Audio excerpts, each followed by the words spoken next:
Welcome to Web Handling. My name is Dave Roysam. I am super excited to continue our new mini-series based on our new must-have Web Handling Handbook. In this clip, we answer a foundational question in winding, and that is, what is tightness? It is foundational because many of your wound roll complaints are related to tightness. I know your time is precious, so let's get started.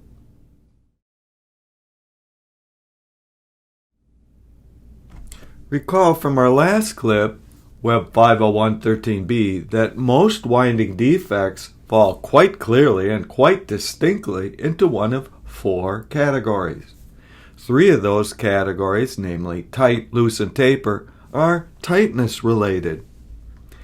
As a cautionary example, however, recall that core crush is not a core crush.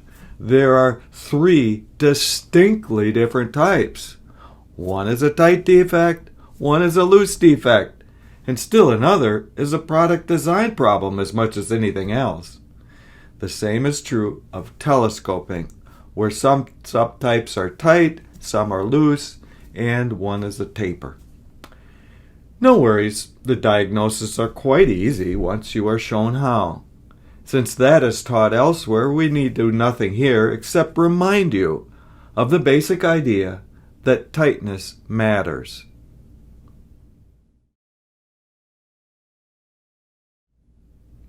Also recall from our last clip, the second thing you need to know in order to select the best TNT program or curve or taper is whether the defect favors the top or the bottom of the wound roll. In summary, many winding defects are tightness related, and one of the two things you must know to even get started is whether your specific defect you are working on is a tight, loose, or taper defect. Okay, with that review, we are ready to move on to answering the question, what exactly is tightness?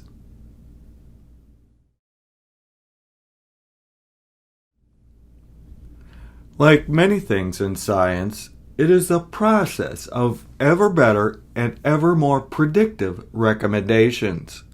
However, even 100 years ago, we had the most essential concept, and that is tightness mattered. Of course, the they being paper because there are few other web types at that time, used the word hardness as an alias for tightness. We'll show shortly that there are many other equally valid words and measures for tightness. However, despite many words and measures for the concept, and despite a century of progress, the science of winding, this one thing holds true, and that is tightness matters for many defects.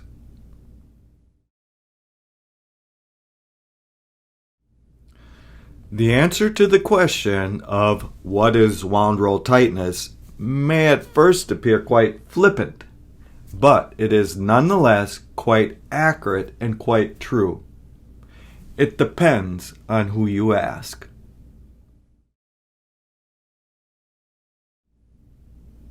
There are at least 20 equally valid, equally useful, and equally true definitions and measures of wound roll tightness.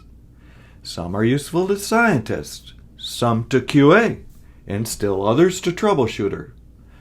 However, by far the most common is simply the TNT's control settings on your winding machine. We won't cover these here because they are covered in chapter length detail elsewhere that I will list in references at the end of this show. Just note, there are many equally valid definitions and measures of wound roll tightness.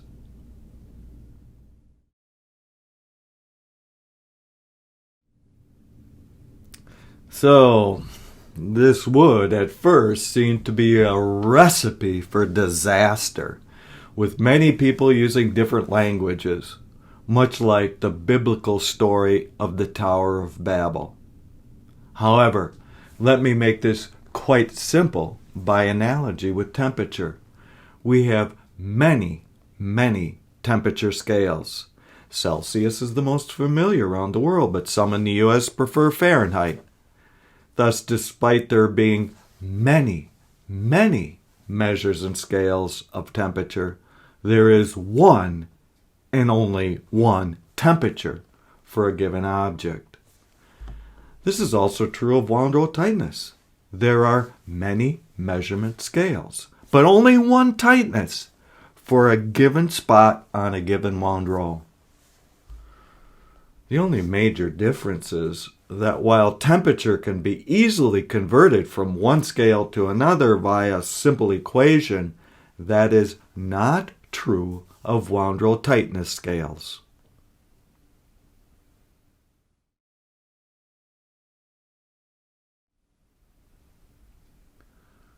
So, while there are no simple equations to convert tightness measures, they still have a monotonic one-for-one relationship that can be experimentally determined.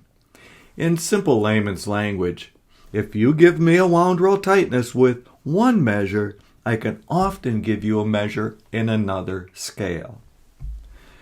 Shown here is how to convert wound in tension in pounds per inch, or PLI, to row meter hardness. However, this can be in principle done with any two measures. So, for a very specific grade of newsprint, a wound roll tension of 3 pounds per inch will always give a row meter hardness of 50, and vice versa. There is much more detail that we can get from this graph, such as why some measures work better than others. But we need to move on. Suffice it to summarize that wound in tension might be useful to scientists, and row meter hardness might be useful to QA and troubleshooters. Furthermore, it is often possible, with a bit of experimental effort, to convert one scale to the other.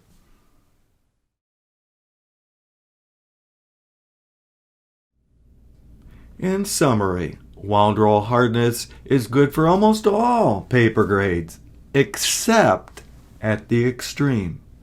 By that I mean it is sensitive to product process changes. In summary, wound roll hardness can be predictive of many winding troubles for most paper grades and some harder grades of film. Note, however, that hardness is not good for linerboard because it is at the upper end of the hardness scale and because it's not very sensitive. Note, as we also saw, hardness is not very sensitive and thus not very predictive for bath tissue and kitchen towels.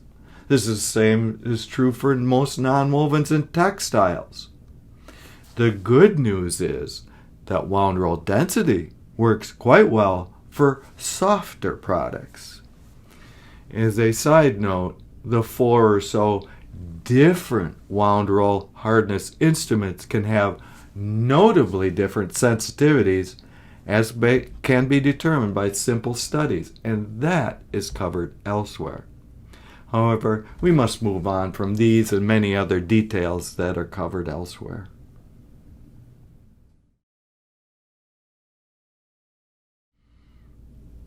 I have both a love and hate affair with instruments. While they can be useful, they can also be dangerously misleading if you don't understand what they are measuring, how they work, or if you don't check them for accuracy and sensitivity in your specific application. The main point to begin with here is that instruments rarely measure what they say they do. The common ruler is one exception, one of the very rare exceptions. Instead, what instruments measure is something that is easy, that happens to correlate with something that you care about. That is true of barometers, where the height of the liquid correlates to air pressure. That is true of all temperature measures.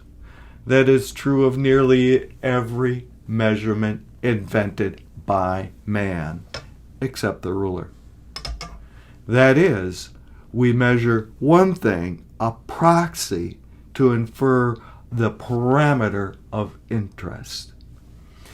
If you truly understand this idea of proxy, coupled with the previous idea about tightness, coupled with a bit of creativity, you could sometimes do amazing troubleshooting at a glance.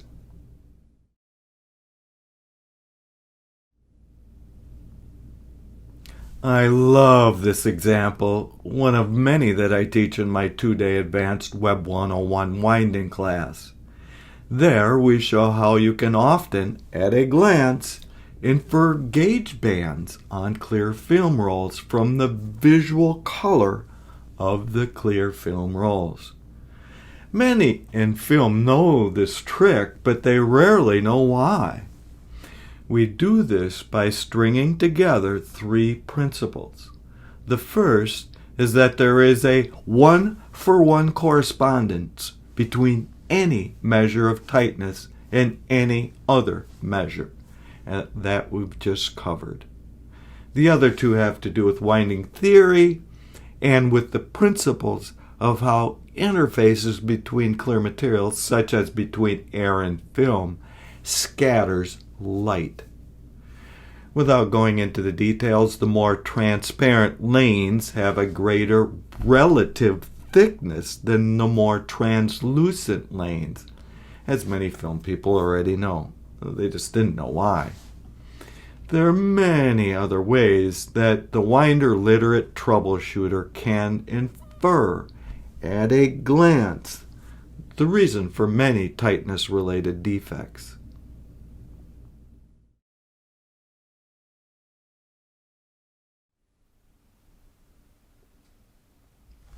My apologies. I know that was an awful lot to throw at you in one clip. However, these ideas are foundational and fundamental concepts in winding, which you should know in order to most effectively and most efficiently work on many of the most common and troubling of the winding defects.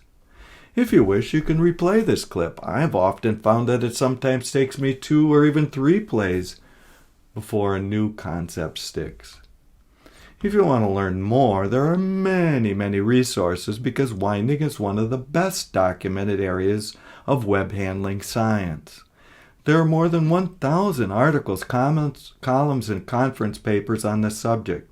Among these, you will find about a dozen books on winding and about 20 PhD theses, including mine. Obviously, reading any of these would not be a great way to start to learn the subject. Instead, let me suggest that the quicker and easier way to learn winding, and that is in one module of my award-winning and trademark Web 101 class that has been taken by 5,000 students just like you. In an hour or 2, you will learn most of the key concepts you will need to know in order to go about your winding business. For those needing more, I also teach a 2-day advanced winding course.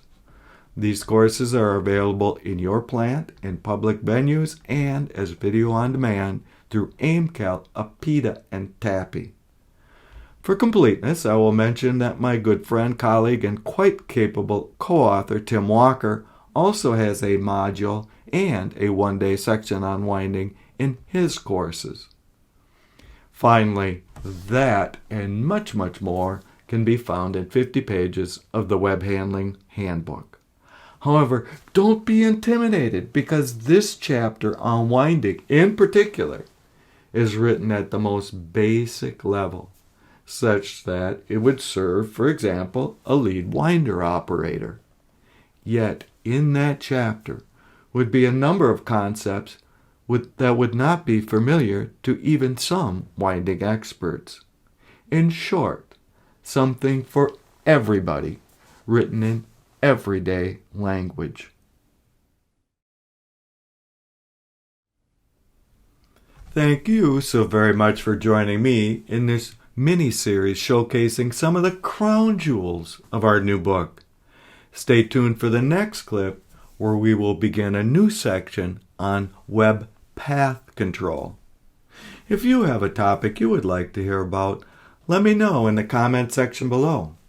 If you found anything interesting or useful here, please like and share and subscribe. See you next time.